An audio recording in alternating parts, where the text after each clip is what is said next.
importante. Pero Pepe, cuando cumplimos los 50 años, Pepe ofreció esta charla y la verdad que no tenemos bola, Pepe.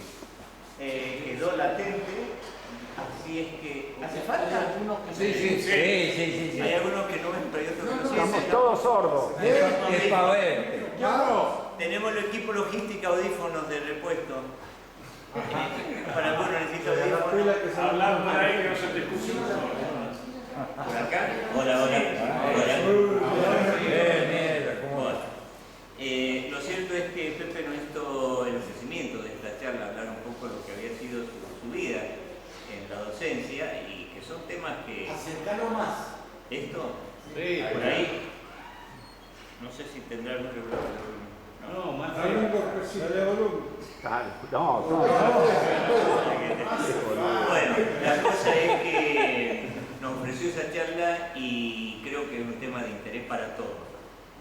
Realmente creo que son temas que muchas veces el desconocimiento de la base para entender estos temas, yo personalmente voy a decir, voy a hablar por mí, he intentado entender alguna vez estos temas, agarrarlos por algún lado y realmente son temas bastante complejos que necesitamos a alguien que nos lo haga un poco más sensible, que mejor que Pepe.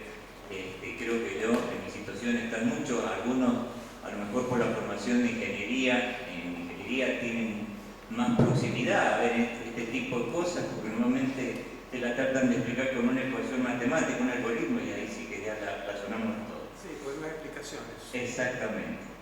Así es que bueno, Pepe, te quedamos agradecidos y creo que más que nada tuyo el tiempo. Me imagino que darás una charla y después te podremos hacer preguntas como para... Esa es la idea, Y algo parroquial, de paso, discúlpenlo el tema, pero cuando terminemos, te habíamos dicho de juntarnos a comer por acá cerquita porque Pepe viaja mañana en la mañana temprano, así es que vamos a juntarnos ahí, hemos hecho una reserva en Anzorena, porque no sabemos cuántos íbamos a hacer, como para comer una pizza, alguna cosita. ¿Dónde? En Anzorena. En el club. En el club, Flaco Móvil fue el que hizo la El gestión. restaurante se llama Entretiempo. En Entretiempo, exactamente. Ahí pudimos conseguir el paso. Bueno, Pepito, bienvenido, gracias, tu casa. Esta casa que alguna vez dormimos acá. Bueno, muchísimas gracias. A ver, voy a hacer la prueba de hablar hacia capela, nomás sin el aparato este. Ustedes díganme si me están escuchando. Recuerdo una oportunidad que mi mujer me dice, vos gritás demasiado. Porque le digo, mirá, en clase nunca he tenido problemas con los alumnos, me escuchan todos. Me dice que vos gritás demasiado. Le digo, bueno, le digo, nunca voy a necesitar un megáfono. Y me dice, no, vos lo que necesitas es un audífono. Bueno, yo sabía que había algunos de ustedes unos poquitos que estaban interesados en estos temas, sobre los agujeros negros, sobre este tipo de cosas. La física hoy en día tiene dos grandes pilares, la teoría de la relatividad por un lado, la teoría cuántica por otro. Son dos pilares que lamentablemente todavía permanecen de alguna manera inconexos, o sea, no tenemos una teoría cuántica relativista completa que una esos dos grandes aspectos. La teoría de la relatividad es una especie de extensión de la física clásica. Yo le diría a ustedes que Einstein fue el último gran físico clásico, al estilo de Newton, al estilo... La física cuántica es una cosa muy diferente, y al propio Einstein no le gustaba justamente por eso. En cierto modo, Einstein se opuso a las ideas de la teoría cuántica, a pesar de él haber sido uno de los iniciadores. La teoría de esta cuestión de los agujeros negros se refiere específicamente a la teoría de la relatividad. Así que yo les voy a contar un poquito para que ustedes traten de entender. Lo que hay que entender esencialmente es la fuerza de gravedad. La fuerza de gravedad, la fuerza de caída que hace que los cuerpos caigan aceleradamente sobre la superficie de la Tierra. Y lo que les voy a mostrar ahora es que la gravedad es esencialmente geometría. Aunque a ustedes les parezca raro, para empezar, la geometría, como su mismo nombre lo indica, no es una teoría matemática. es una teoría física, es la medida de la Tierra y lo que implica medidas de física. La geometría se refiere a las propiedades métricas, a las propiedades que se pueden medir de nuestro espacio físico donde vivimos. Entonces, la geometría es una teoría física y resulta que la geometría está íntimamente vinculada con la gravedad. Justamente una de las cosas que pasa en los famosos agujeros negros es que la geometría se deforma tremendamente. Por eso se dice que el espacio es curvo en la presencia de grandes masas, que son las que generan estos así llamados agujeros negros. Esas masas son tan inmensas que ese grado de curvatura que adquiere el espacio-tiempo ahí prácticamente lo llega a desgarrar, separa partes inconexas del espacio-tiempo. No se puede pasar de una de ellas fácilmente a la otra, o de esta otra no se puede pasar a esta, justamente por la presencia de esas masas tan intensas. La teoría de la relatividad tuvo un impacto tremendo allá sobre el año 1905, cuando Einstein comienza a exponer sus ideas, y termina de exponerlas allá por el año 1915. Tardó 10 años en elaborar desde la primera teoría de la relatividad, que se llama la relatividad especial, a hacer lo que se llamó la relatividad general.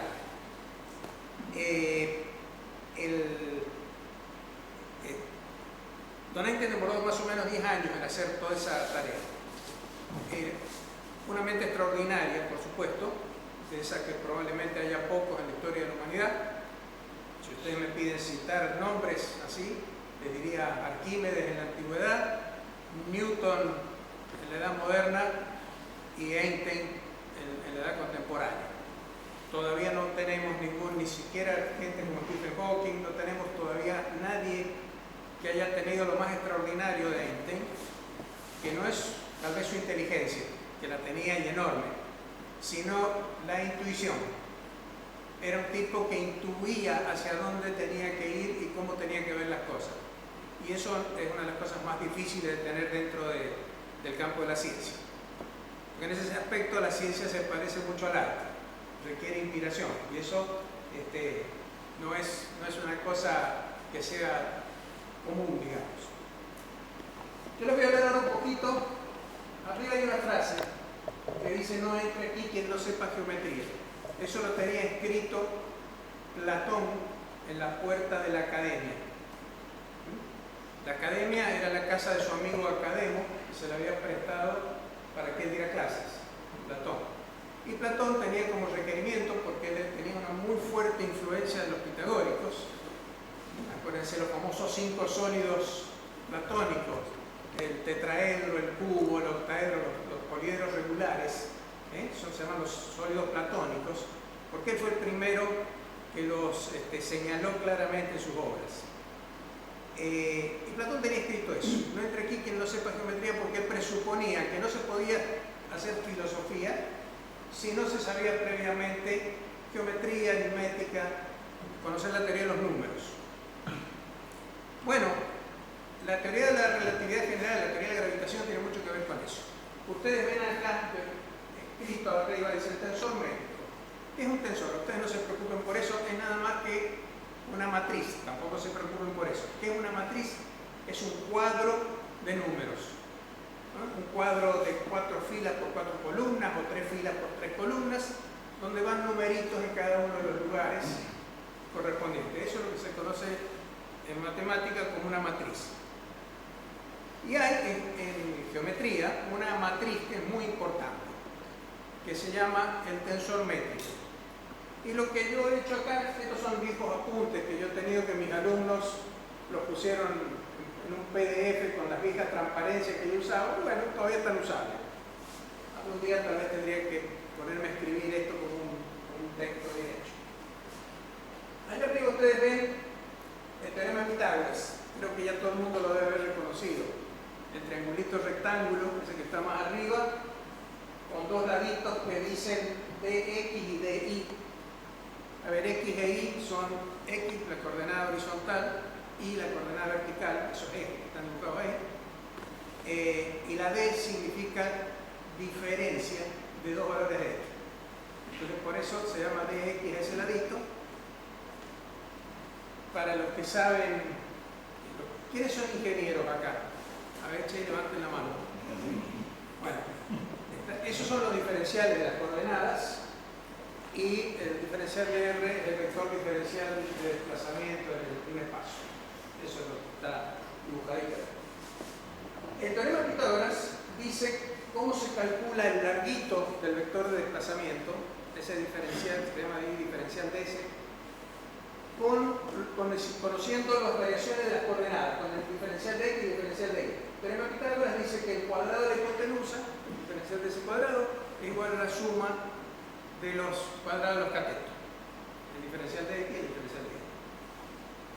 Uno ahí puede extraer una matricita si coloca, suponiendo que uno ordena filas y columnas de acuerdo a las coordenadas, X y en las filas y X y en la columna.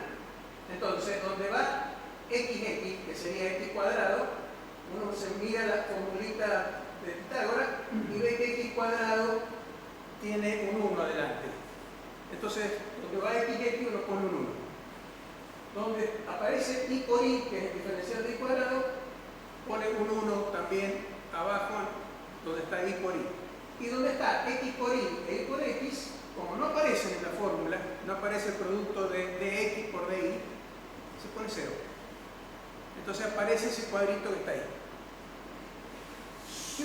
A ver, puede ocurrir que uno se quiera complicar la vida y en lugar de usar esas coordenadas que están ahí, quiera usar esas coordenadas que están al final de todas, que son coordenadas que se llaman cartesianas no ortogonales. Es decir, con los dos ejes en vez de estar a 90 grados, pues todos inclinados. En ese caso, el cálculo del largo del vectorcito se hace con una especie de generalización del teorema de Pitágoras, que es el que está escrito ahí.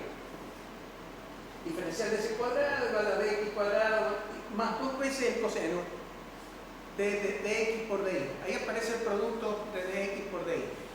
Ese es lo que han estudiado alguna vez. Trigonometría, saben que se llama el teorema del coseno. Es el nombre que tiene. Hay dos teoremas importantes de trigonometría: el teorema del seno y el del coseno. Ese es el teorema del coseno. Entonces, fíjense que ahí aparece el producto de las dos coordenadas, la x1 y la x2, aparece con un 2 cosenos. Se le da la mitad de ese coeficiente a un producto de x1 con x2 y la otra mitad al de x2 por x1. Entonces se pone, queda esta matricita que está acá, que dice 1 coseno de alfa y 1. En definitiva, ¿qué les estoy diciendo? Que el tensor métrico, esta matriz, se forma con los elementos del vector de desplazamiento en un dado espacio en función de las coordenadas. Y se puede sacar esa matricita. Más arriba está hecho en coordenadas polares, es lo mismo. Hay muchas formas que tiene el tensor métrico. Si me permite, yo voy a venir acá para seguir bajando. A ver. Ahí.